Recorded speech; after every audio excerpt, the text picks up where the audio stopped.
I'm going to say yes. I know that a lot of people are going to shock. They're falling off their seat because I'm giving Dak Prescott that kind of credit. But I also want to applaud him for this.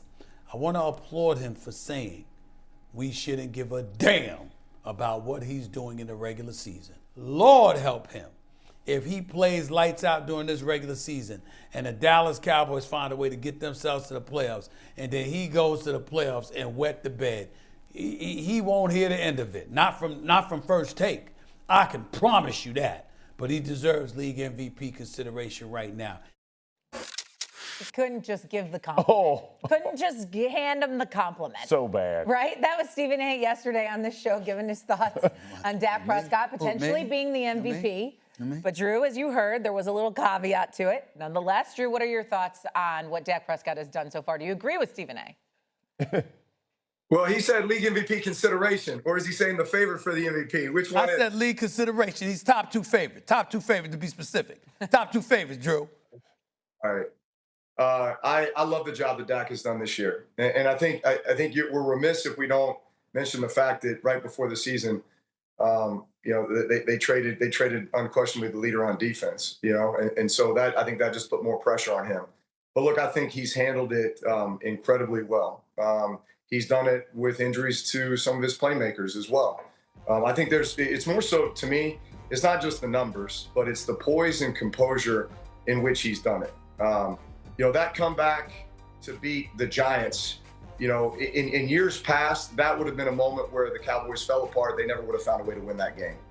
But the Giants score late, man, they methodically go down, kick the field goal, take it to overtime, go win that game. The way he played throughout the entirety of that Sunday night game against the Packers was really, really impressive. The way he played last week against the Jets. So he continues to get better and better. I love the fact that he acknowledges, hey, look, we're just trying to put ourselves in a position to go and really make a run at the ultimate prize. And that's how we'll be judged here. But yes, I like the way he's playing, but I'll be honest with you. I think Jared Goff and Baker Mayfield, I would put ahead of him in the MVP race right now. Yeah. You look at the way that these guys have played. First off, Baker Mayfield, statistically 10 touchdowns, 1 interception. But his late game heroics, I tune in to watch that. That's the first thing I want to go and watch at the end of every Sunday is how did they find a way to win that game? So really impressive the position he's put his team in at the end of games to go and win.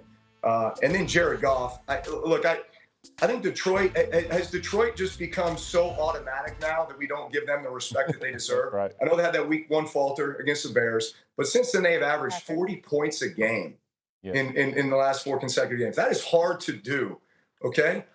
And they're doing it a number of different ways. They lose both coordinators, offense and defensive coordinators, who want to become head coaches, and yet that system is in place, right? That culture has been established. That identity is there, but it starts and stops with Jared Goff on offense. I know they got some weapons, but man, they need a guy pulling the trigger and distributing and leading, and that's what he's been doing.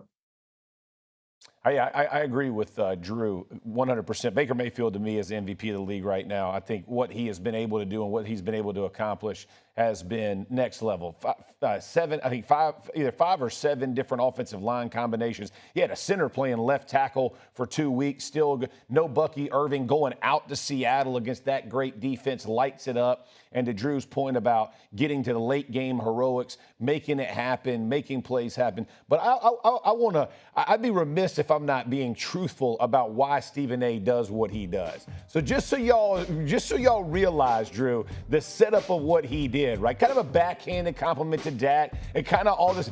If they make the playoffs, right? So this is Stephen A.'s way for all the Cowboys fans to jump on the bandwagon. Man, Dak's the MVP. We're going to make the playoffs. We got 4 bad teams we're about to go beat up on the next 4 weeks. This is what we're going to do. We just beat up on the Jets. So excited about Dak. Flowers. All the setup as he's praying for the demise of Dak. Soon as the season ends, that's all he wants. Bree, that's all he wants, dog. He wants to crush my man Dak, dog. There is no sincerity in my man pulling for Dak. He's just trying to whack my man. Low, Dak, you keep fighting. Dak is playing absolute phenomenal football. But I just want everybody to put on the record This is why Stephen A. does what he does. Cowboys fans, don't let the man troll you again. You get trolled every year. Don't let him do it to you again. Come on. Be better than that. I plead the fifth. I plead the fifth. Look, man, look, here's the deal. First of all, you caught me. I mean, it's the truth. It's the truth. But it's not like I have to hide. It's not a hope. It's an expectation. No doubt. I expect Dak Prescott to be right up there. The man is 30 games over 500 as a starter, Drew. That's 30 games over 500 as a starter, okay?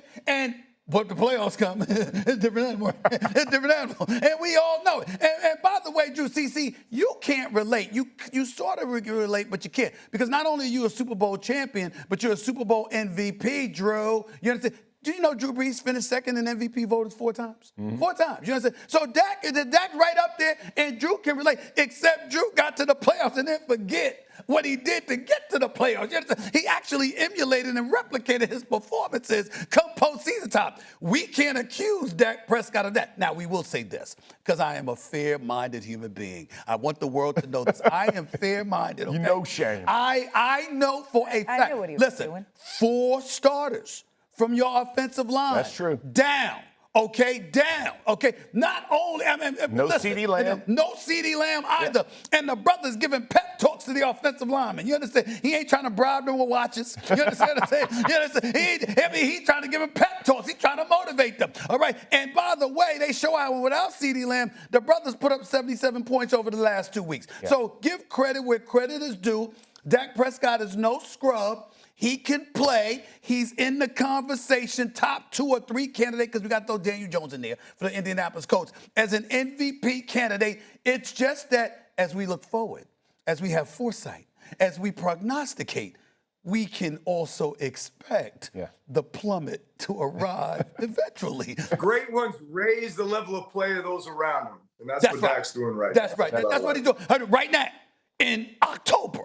Yes, that's not January. That's all I'm saying. That's all I'm saying. No, I think it's nice. I mean, that's all I'm saying. The Cowboys, they resulted in a tie, and then they beat the Jets, and you're still giving compliments. I think it's nice. That's right. I think it's very nice of me, Jeff Saturday. Very nice. Pointing out the nice. Drew, tell him, Drew, I'm a nicer guy than they want to give me credit for. I'm a nicer guy than that, Drew. I'm a nicer guy than that. You're setting it up. I was Saturday on this one, boy. That's right. You're setting this thing up. Let's get to a quick take here as we go back to the AFC South. The Colts dismantled the Raiders on Sunday for a blowout. 40-6 win. They now sit at 4-1 on the season. And look, the Raiders aren't great. That's fine this year. But the Colts continue to just beat up on teams. And so, Drew, how good do you think this Colts offense is? I think they're really good, and this isn't to pat ourselves on the back, but they look like the Saints offense from years ago. Mm-hmm. Everything that they're doing, inside zone, outside zone, gap scheme runs. I love what they're doing in the run game. That's setting up some shots in the pass game. But more importantly, in the pass game, when I turn on the tape and watch the All-22, I see this methodical pass game that is an extension of the run game. That is like a hallmark of the West Coast offense. How can we make the pass game an extension of the run game? Quarterback on his back, like on his first step or on his third step, the ball is out. He knows exactly where the ball is going based on coverage. They're running these little short option routes with downs better than anybody in the league. They're finding ways to get those completions and get the ball in space to their playmakers. And then it's setting up some of the more intermediate and down the field passing game as well. Their tight end play is outstanding. So they're attacking the middle of the field as well. So, I mean, all the way around, like I turn on the tape and watch this offense, and they are complete. They are complete in every facet of what they're doing, and the results speak for themselves. Yeah, I fully agree, and I think like what Drew said, talking about being the Saints of old, it's very true. They spread the ball around. There's no one receiver. All their receiver, whether it's Pittman to Downs to Warren, you name it, even Doolin the other day on the deep routes, right? They find ways to use whatever that player is exceptional at and let him foster it. Jonathan Taylor is playing lights out. This offensive line has done a fantastic job, not only in the pass game, but in the run game, putting Daniel Jones under center and allowing him to turn his back to it and to the timing that Drew's talking about. This offense is lights out. This is one of the top teams in the NFL, not just the AFC South. They are playing, they are physical, and they have a lot to be excited about. They're playing great football right now. I'm stunned, and I need an explanation. I understand that collectively, when you look at the parts around, especially with the offensive line, especially with a running back like Jonathan Taylor, and some of the wide-out weapons, and you pointed out a few weeks ago how each of them do something different. Yes. You understand? So you got cats spread the field, you got cats be in the slot. We get all of that, right? What I'm shocked about is that Daniel Jones is completing more than 71% of his passes. Yep. Has only thrown 2 interceptions on the season. Drew, what the hell is going on in Indy as it pertains specifically to him? What are they doing differently than anything we've ever seen for him in his career, real quick? Look, it's a credit to him, and I'm sure the way that he's worked at it and the chip on his shoulder that he came in with, it's the way that he's being coached. Yep. And honestly, it's the scheme. The scheme is really setting him up for success. You put your eyes in the right place and you keep it very simple. In most cases, it's kind of like this 1 to 2 read, right? Like I'm throwing this little option route and then I'm kicking it out to the back, or, we're going to fool him and hit him with this seam, or I'm kicking it out to the back or underneath to the jerk route.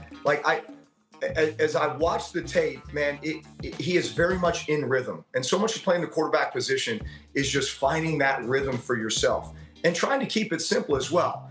They're not asking him to read the whole field or, drop back and just kind of wait for it all to happen. Like it is very systematic, man. Eyes in the right place, hit the back foot. He knows exactly where the ball needs to come out. If the zone defender squeezes there, I'm kicking it to Jonathan Taylor in the flat, and he's going to go get me 6. We're going to be in third manageable situations. That's why they're top 3 in third downs. Yep.